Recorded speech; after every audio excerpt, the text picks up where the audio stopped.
স্বচ্ছতা নাথাকে তেতিয়াহ'লে এটা শৰীৰ আছে কিন্তু শৰীৰটোত যেন আত্মা নাই। মই বিশ্বাস কৰোঁ যে স্বচ্ছতাই আমাৰ জীৱনকো পবিত্ৰ কৰে। যেতিয়া ঘৰৰ পৰা বাহিৰত ওলাওঁ চহৰখন চাফা দেখোঁ, স্বচ্ছতাৰে পৰিপূৰ্ণ দেখোঁ, আমাৰ মনবিলাকো ভাল হৈ পৰে। মই আশা কৰিম যে নগাঁৱৰ বিকাশৰ সমান্তৰালভাৱে নগাঁৱক স্বচ্ছতাৰ দিশতো এক নতুন পৰ্যায়লৈ লৈ যোৱাৰ বাবে নগাঁওবাসী ৰাইজে প্ৰচেষ্টা কৰিব।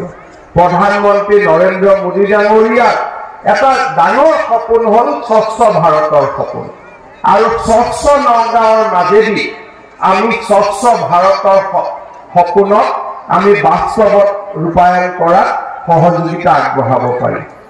পুনৰ এবাৰ মই আপোনালোকক ধন্যবাদ দিছোঁ, অভিনন্দন জনাইছোঁ। আৰু আজিৰ সভাত আমি আকৌ এবাৰ সংকল্প লৈছোঁ যে আমাৰ দেশখনক বিকশিত ভাৰতলৈ ৰূপান্তৰ কৰাৰ বাবে প্ৰধানমন্ত্ৰী নৰেন্দ্ৰ মোদী ডাঙৰীয়াক দেশৰ আমি আকৌ এবাৰ প্ৰধানমন্ত্ৰী হিচাপে নিৰ্বাচিত কৰিম।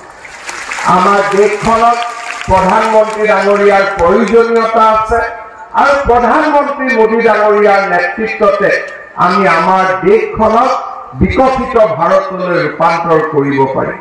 পুনৰ এবাৰ আপোনালোকক ধন্যবাদ জনাইছোঁ, অভিনন্দন জনাইছোঁ।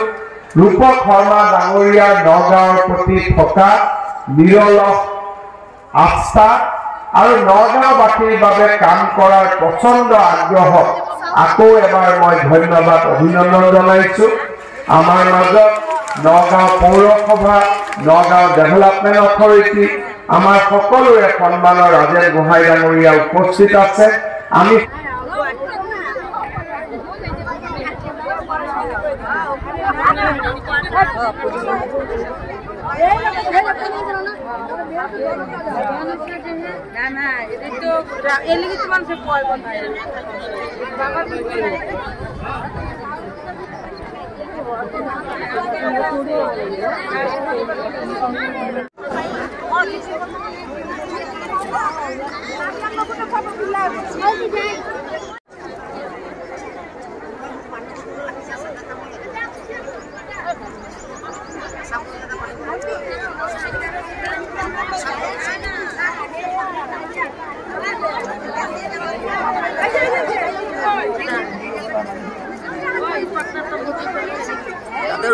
ৰখি আছিল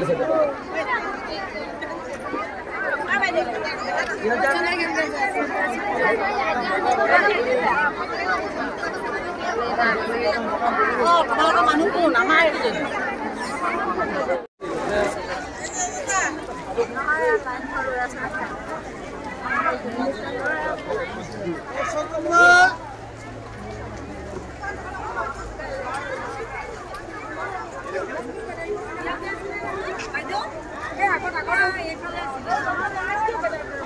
টেম্পোটো অলপ